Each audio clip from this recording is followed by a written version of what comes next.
Hello and good evening, everyone. This again is our Facebook Live from Henry Mayo Newhall Hospital, and I'm Dr. Larry Kidd. And joining me again today is Dr. Bud Lawrence, who is our Medical Director for Emergency Department Services. And we will have a few general things about what's happening at the hospital that we'll share, and then we have a few questions that have come to us that we'll be addressing.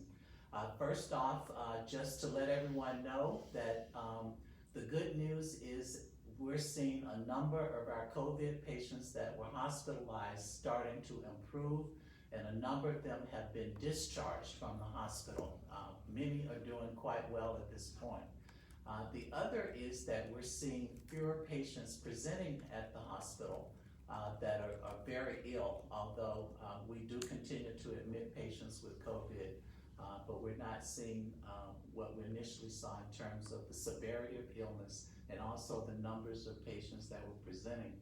One of our focuses at the hospital right now is to open up services that have been closed for a period of time, or we have decreased the services because of the distancing requirement, as well as individuals not feeling comfortable coming to the hospital as they had in the past. So we're pleased that over the last few weeks we've worked diligently to plan and prepare to ensure that patients that are returning for those surgeries that have been postponed or procedures that may have been canceled in the past, that we now have a process in place by which individuals can return.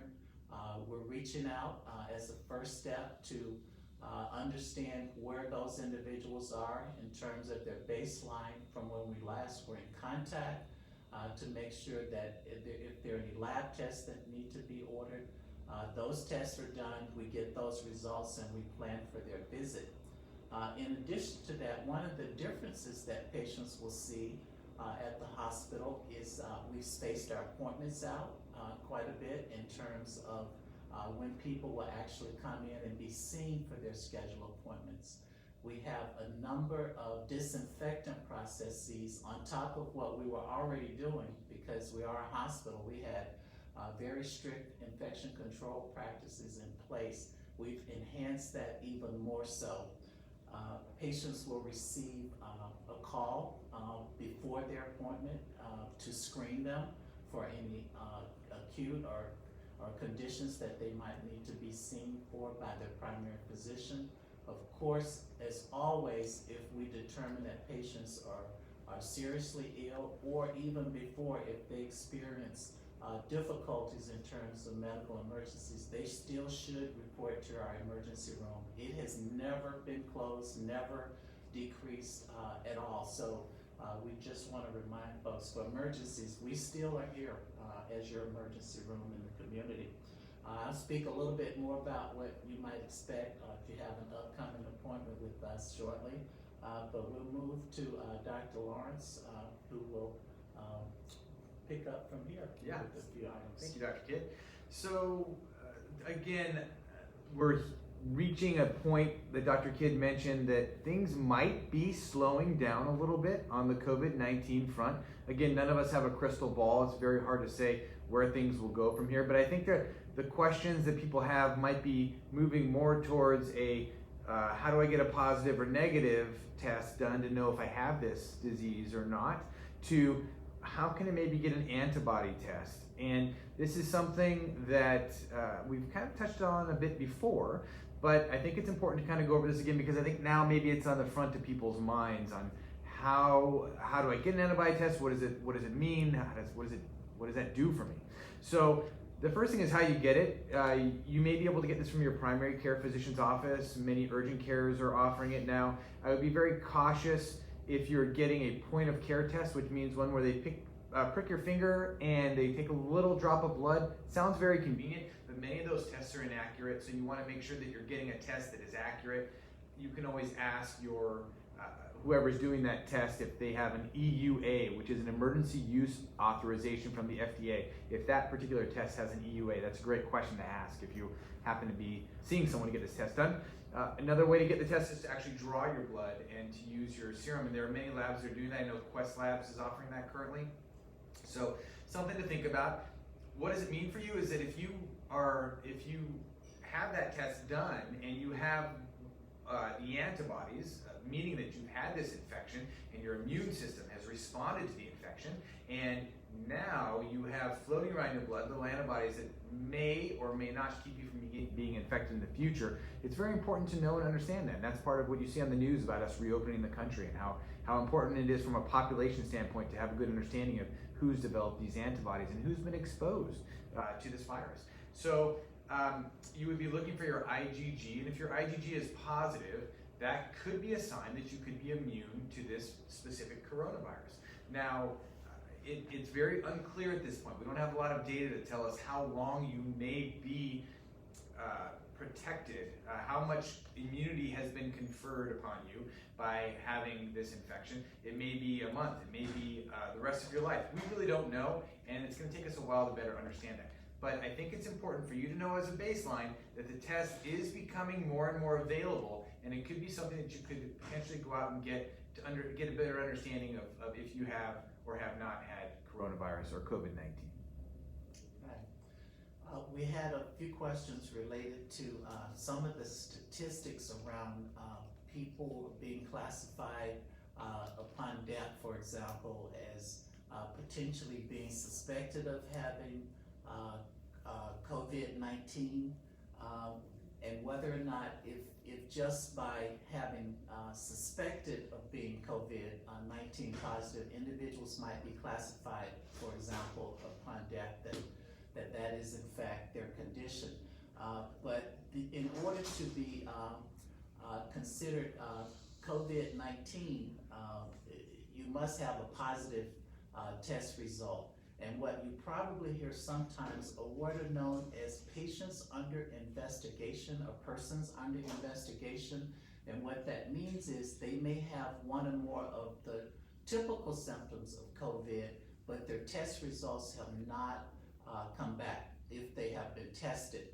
But in order to be classified in that way, you must have a confirmed COVID positive test from an approved lab. And there are labs that are authorized to do these tests, and there are many different forms of that testing by different labs. Some are still taking a few days to get results back. There's a rapid test, but all is very much controlled by regulatory agencies in terms of who can perform those tests. And Dr. Lawrence will speak a little bit more about comorbidities and how people are classified upon death and what ends up being the cause of death kind of thing. Yeah, which is a great question to ask. I think that's on a lot of people's minds. We look at a lot of this data that comes through, how many COVID deaths there are, what the mortality rates are. We've talked about this a little bit in the past as well.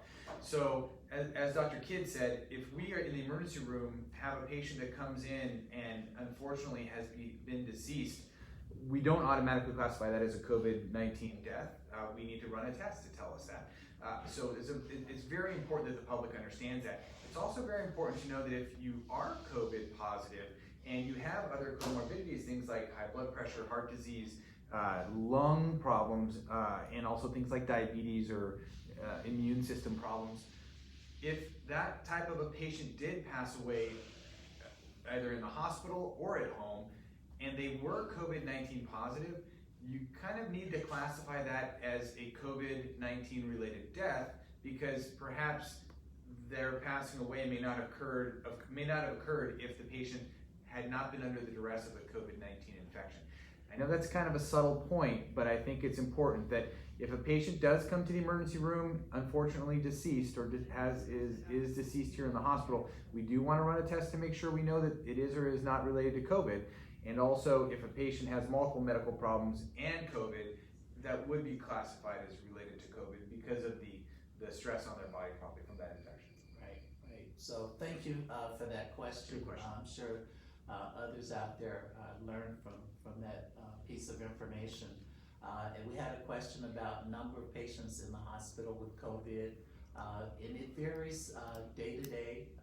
Again, as I indicated, we have more patients that have been discharged from the hospital now that originally came in. But we do have a trickle of patients ongoing.